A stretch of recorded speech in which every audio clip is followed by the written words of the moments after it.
I'd like to wish everyone a beautiful, beautiful Shabbos. I hope everyone had a beautiful week. If we can just, before I start the Vortlach, you just down for the following people: Yehuda ben Shifra, Levi Yitzchak ben Devorah Chaya, and Fumit Rachel ben Miriam. And one more. Sorry, Miriam Liba Bas Devorah. If you're down for all those holy, I appreciate it. So this week's Parsha is Parshas Noach. So I think the first one is from Moshe Shor from Lakewood, but I might be switching around a little bit. But if you notice that the Torah starts, Parsha starts the Eila Toras Noach Noach Tzadik. It mentions how Noach Hashem Cham v'Yafes, and only then does Hashem start with the story. Tells the Noach about the Mabul, or why Hashem's going to destroy the world. So there's a concept in Yiddishkeit that before you get sick, Hashem already created the healing. Before the Chola, Hashem created the Refuah. The Refuah comes before the sickness. So that's Pshat. That's why Hashem's telling us about Noach. Because Hashem's teaching us this concept. Hashem is telling us that before He does any Gzar Din, the Refuah is already set in. Because Noach and his children are going to, and his wives, of course, and daughter-in-laws, are going to rebuild the world. Are going to build Olam Hazeh again. They're going to rebuild the Olam. And that's why Hashem's telling us about Noach before the Mabul, because Hashem's saying these are the people, Noach and his children and wife and daughter-in-laws are going to the one who's going to build the Olam, the world, after the Mabul.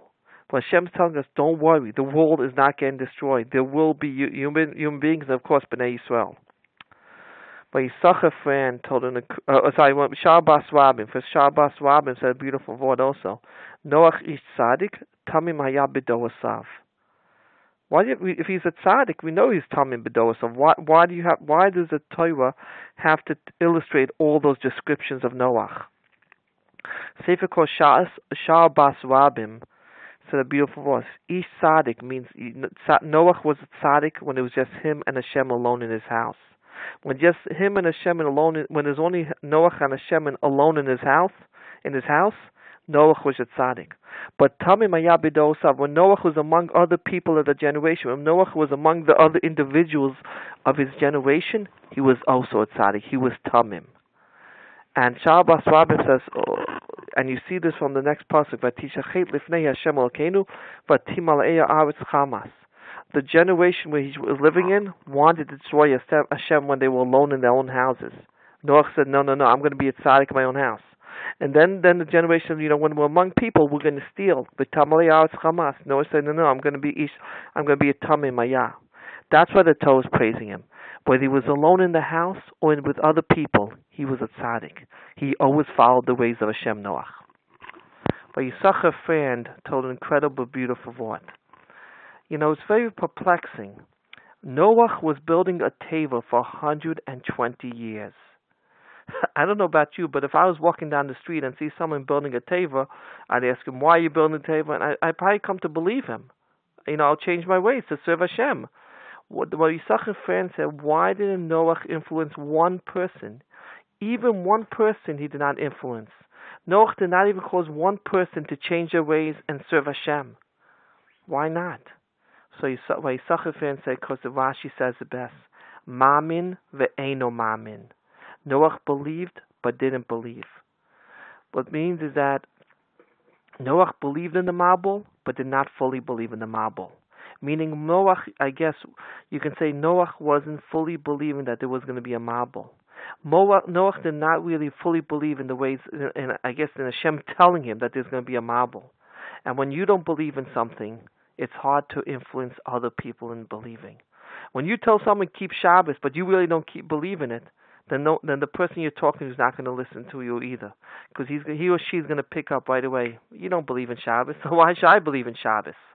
When you're talking about Hashem and the Shabbos, of course.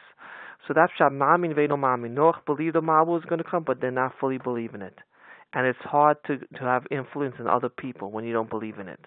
And you can add on this that's why Noach had to be pushed into the table by the water, because Eino Mamin, he didn't fully believe there was going to be a Mabul.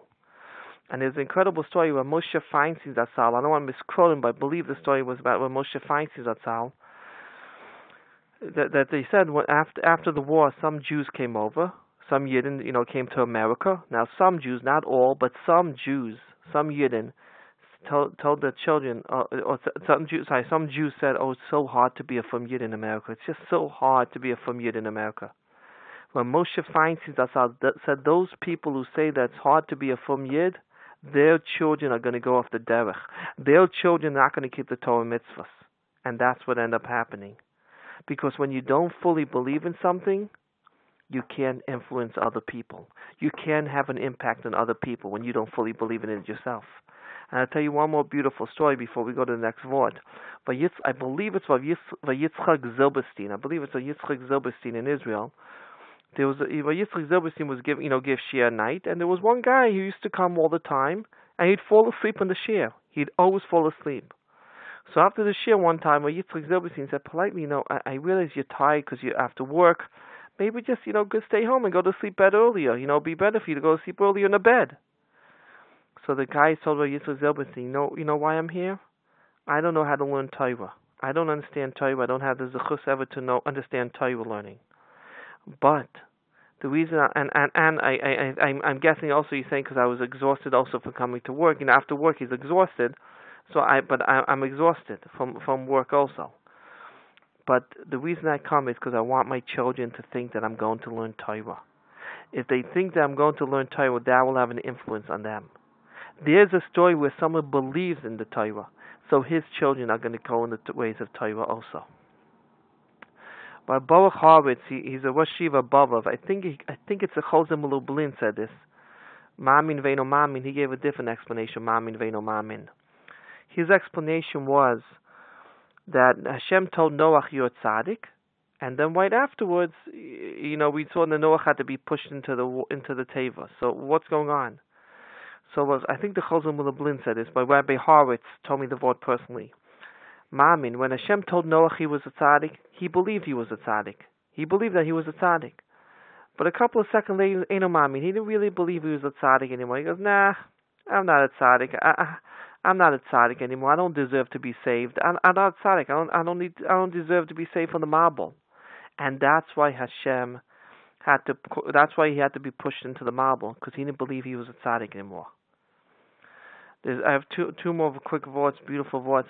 I think the Brisker Rav might have said this word. After Dor Haflaga, those were then building they were building a building to reach Hashem. So Hashem caused that not only do they have different language, they all speak different languages, but they also have to be spread around the whole world. So the Brisker Rav said, why can't you just do one? Just do that they all speak different languages. They won't be able to communicate with each other. So I believe the Brisker Rav said this word. He said the pshat is that yes, even if they speak different languages, if they all have the same mission to try to reach Hashem, which is impossible, they're going to find ways to communicate with each other. Even so they don't speak the same language, they're going to find ways to communicate with each other. And the opposite way, if Hashem spreads them all the way, puts them in all different countries around the world, they'll for sure, but they still speak the same language, they'll for sure try to find ways to get together again and continue building that tower. So the Brisker Rav, I think, said that's why Hashem had to do both of them. Cause them that they don't know how to they all speak different languages, so they don't understand each other, and they have to be put in all different parts of the world. One last word. I believe it's Shmuel Birnbaum, the Ramban. I know Moshe Tavilief, I think, told me this. Someone said it might be Werner Weinberger from Shemin HaTov. But but Or Kastim, where Avram Avinu, at the end of the Parsha, Avram Avinu walked through the fire, because and he did it for the sake of Hashem, because he told I believe in you, Hashem, whatever. He had to walk through the fire. But if we know it's not mentioned anywhere in the Chumash. It might be a Rashi, a Medrash, but it's not mentioned. This was incredible. Avram Avinu, you can say, first test. He was willing to give up his life to serve Hashem, to walk through a fire, and it's not mentioned. So you know what they all said? Because in Yiddishkeit, in Judaism, we live to live. We don't live to die. We live to live. We don't live to die. And that's why you can say the Torah did not mention Avram Avinu going through the fire. Because Hashem wants to say to the Jewish people, us, Bnei Yisrael, even in 5777, we're here to live. We live to live. We don't live to die. And I'll leave you off with one quick halacha of a Yoshev Zatzal. He says, I think when you say when let's say you're davening in a shul and they're all saying Aleinu, you're supposed to get up and bow down, even and if you can't say Aleinu with them. Well, Yashiv Zatzal said, let's say you're up to Tachanun and they're up to Aleinu. You took a long Shemona Esrei and they're up to Aleinu. You're up to Tachanun. Well, Yashiv Zatzal said, if you're saying Tachanun, with your head down or that, you do not need to get up to say Aleinu with them. Obviously, when you're saying Tachanun, I guess the whole thing, even Shema Yisrael, you do not need to get up to say Aleinu with the tzibo, with the shul, if you're a middle of Tachanun. I'd like to wish everyone a Gavaldik Shabbos and hope everything's going well. And Mir Hashem, next week I'll leave more Divrei Torah.